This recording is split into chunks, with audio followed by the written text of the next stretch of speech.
inaweza kuwafaa zaidi kuliko Mkapa Stadium. Kwa maneno ya ndani sasa ambazo sio official. Kwani vinatofautiana? Nadhani unaweza kufanya research. Nisaidie nini?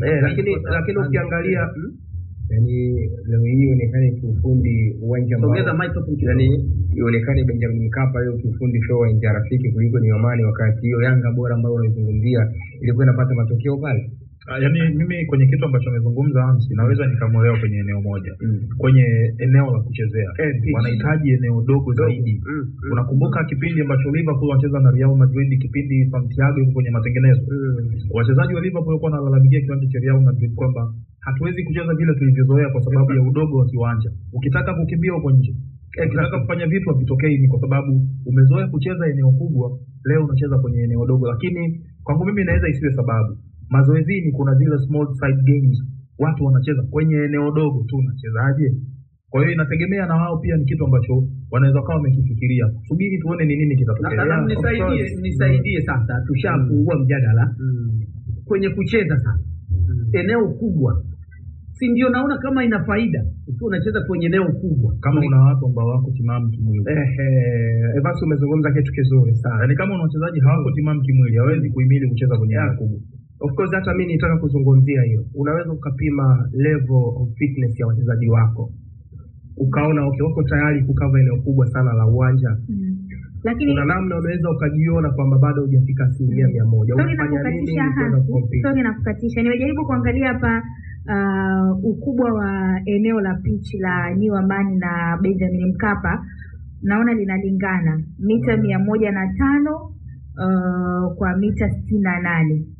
yote tutaangalia hapo. Na hizo mita na upana 105 kwa 68. Sasa kama zote mbili zinalingana, lakini mimi na mtazamo tofauti. Mtazamo wako ni upi? Ukishaondoa neno, yani ukasema wachezaji wanakosa utimamu wa kimwili. Utimamu wa kimwili sio issue ambayo unaweza kumudu labda kwenye uwanja mkubwa na uwanja mdogo. Unaweza kustruggle kwenye uwanja aina yoyote ile kama wachezaji wako wako timamu, kwa sababu sio issue ya kukimbia peke yake, ni issue ya kushinda mipambano, ni issue ya kuhandle pressure, ni issue ya kufanya maamuzi uwanjani. Kwa nafikiri kwenye hiyo point bado hajanishawishi kwa namna moja ama nyingine, kwa sababu ukiangalia nature uwanja Benjamin Mkapa na Zanzibar ni viwanja viwili tofauti, hata na aina ya nyasi ambazo zinatumika. Na uwanja wa Zanzibar ni hybrid grasses, kwamba kuna mchanganyiko wa nyasi bandia na nyasi asilia. So uwanja ambao tayari ndani yake una nyasi bandia, hata kasi ya mpira haiwezi kufanana na uwanja wa Benjamin Mkapa. So ukija kwenye issue ya fitness kwa wachezaji, nafikiri kwangu mimi bado napata mashaka. Labda wangenipa sababu nyingine, lakini kwa issue ya kiufundi, game ikiwa kwenye intensity ya hali ya juu, hata Premier League tunaona. Kuna msimu uliopita tulikuwa tuna Luton kwenye Premier League. Uwanja wao ni mdogo.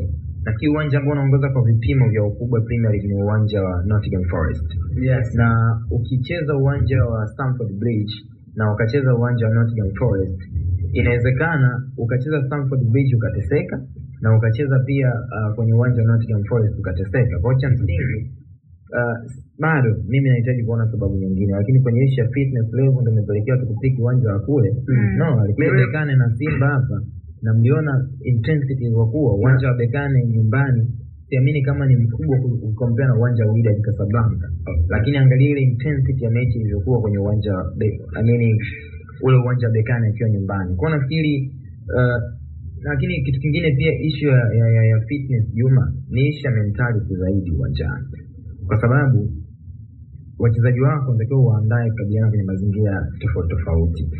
Ukisema leo mmetafuta uwanja wa New Amani Complex kwamba wachezaji watakuwa na uwezo wa kuhandle the situation na kucope na intensity kama kasi ya mchezo, ukikompea na Benjamin Mkapa, mimi bado nakataa, kwa sababu mtu anaweza kukupeleka visiwani na bado ukapata tabu kama uko tayari kushindana. Na pia Magunga, unajua kama issue ni kuangalia kwenye yengo ya fitness. Nadhani Yanga alitakiwa kupambana kuboresha fitness, kwa sababu leo hii unaweza kuwa na hiyo option ya kubadilisha uwanja kwa sababu uko hapa. Vipi ukienda ugenini ukakutana na hivyo viwanja vikubwa? You see. Kwa hiyo nafikiri tu ni Yanga watafute ubora. Kama hii ndio miongoni mwa sababu ambazo kama Hassan amesema kwamba inasemekana. Ndio. Mimi sidhani kama ni sababu ambayo ina mashiko, kwa sababu hizo mechi zote hatocheza hapa wanacheza mechi 3 tu, na mechi 3 haziwezi kukufanya ukaqualify kwenye hatua. Utaenda away ambapo haupangi uwanja, ukienda kukutana na uwanja ambao ni mkubwa. So pengine mimi nilichokuwa nakifikiria, sababu pekee ambayo naweza nikawaelewa Yanga sawa ya kupeleka huko mechi zao zote za makundi ni pengine kutaka kuwafikia mashabiki wao, mashabiki ambao hawapati nafasi ya kutoka kule kuja huko, wanajua watu kutoka Pemba, kutoka Unguja, pengine waiangalie timu yao kule, kwa sababu ule uwanja ni hybrid wanasema. Yani kutoka Zanzibar kuja Dar, yani si nusu saa tu umefika. Lakini mara ngapi tumeikuona hivyo? Unajua ni kitu rahisi sana mashabiki wanapiga Benjamin Mkapa, mashabiki kutoka mikoani kwa magari, wengine wanatoka wanakuja hapa tunawaona, ndio. Lakini idadi ya watu ambao wanatoka Pemba, sasa huko watu ni wengi kuliko kule. Lakini ule uwanja kwa ule jinsi capacity ambayo ilivyo ile, wana uwezo wa kujaza. Kwa hiyo mimi sidhani nitakuwa mtu wa mwisho kuamini kama issue sijui ya technical kwa ajili ya uwanja. Ule uwanja nadhani ndio wameuzoea zaidi ule Benjamin Mkapa. Kwa hiyo tunaweza kusema kwamba hawakuwa na ulazima wa kwenda Zanzibar. Ulazima unaweza kawa nao, kwa sababu tunaweza kukupa sababu nyingine pengine. Hebu tumsikilize Alikama. Alafu hali huyu hapa. Kumepangwa draw ya hatua ya makundi ya ligi mabingwa bara Afrika, na klabu yetu Young Africans Sports Club imeangukia kwenye kundi B. Young Africans tutaanzia mchezo wa kwanza nyumbani dhidi ya FAR Rabat. Baada ya hapo tutasafiri kwenda Algeria kucheza na JS Kabylie. Baada ya kucheza na JS Kabylie tutakuwa na mchezo mwingine wa ugenini dhidi ya Ali Misri. Alafu tutarudi nyumbani kucheza mechi nyingine dhidi ya Ali ya Misri.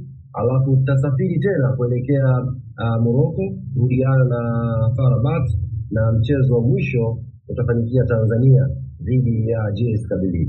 Mechi za klabu ya Young Africans kwenye hatua ya makundi zitafanyika kwenye visiwa vya Unguja baada ya Zanzibar, kwenye uwanja wa New Aman Complex. Tunaamini kwenye support kubwa ya mashabiki na wanachama wa klabu yetu. Hii ngoma tutapambana nayo na inshallah tutakwenda hatua ya robo finali. Kwa hiyo maandalizi kule Pemba, Unguja yaanze haraka kuhakikisha wanaipokea timu na tutakuwa imara kwenye michezo ya nyumbani. Na mashabiki wengine kutoka mikoa tofauti, Dar es Salaam, Dodoma, Morogoro na sehemu mbalimbali hapa Tanzania, pia tunawaomba na nyie tujiandae. Mechi itafanyika, mechi ya kwanza ni tarehe 22 kwa mujibu wa ratiba ambayo iko mpaka sasa hivi, ni siku ya Jumamosi, na itapigwa mechi hii majira ya saa 10 kamili jioni New Aman Complex pale Zanzibar. Kwa hiyo tuanze maandalizi na sisi matawi yote ya Yanga Tanzania, na tuwe tayari kwa safari ya kuelekea Zanzibar New Aman Complex kwa ajili ya kuisupport timu yetu. Unajua Juma, yapata sababu lakini iko hivi.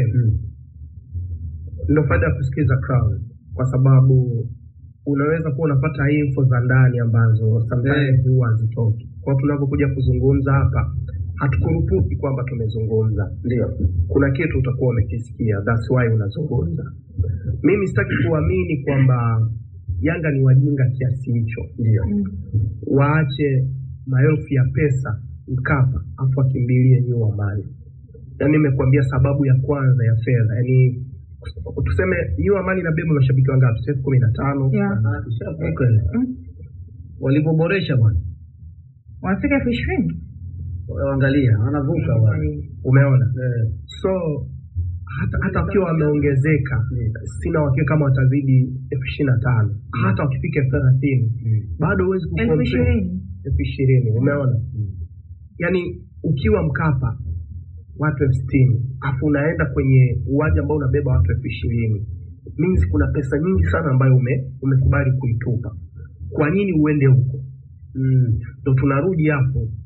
Wao wamegundua kwamba kiufundi uwanja wa New Aman utawafeva kutokana na situation waliokuwa nayo. Understand? Sitaki kuamini kama wamekurupuka, kwa sababu ile ni taasisi kubwa ambayo ina makocha na viongozi, ndio, ina wakurugenzi wa ufundi, ina watu ambao wamekamilika. wanapokaa chini na kufanya research na kugundua kwamba hii ni sehemu ambayo inaweza ikatufaa kutokana na situation iliyokuwepo, muda mwingine unasubiri kuona matokeo yake ni yapi, kwa sababu wanajua nini ambacho wanafanya na wao wanaipenda timu yao pengine kuliko mtu yoyote humu ndani, kwa sababu ndio timu ambayo inawapa manufaa. Kwa hiyo ni kusubiri kuona ni kitu gani ambacho kitafanyaje, kitatokea. Lakini pointi ya msingi ni kwamba wanatakiwa kubadilika kiuchezaji, na hii ni tahadhari kwa sababu siku zimebaki ni chache. Wasiende kwenye hili kundi kwamba sisi ni Yanga, kiufundi bado hawako sawa, fitness bado iko chini kwa baadhi ya wachezaji, so wana muda mchache sana wa kubadilika. Na I don't know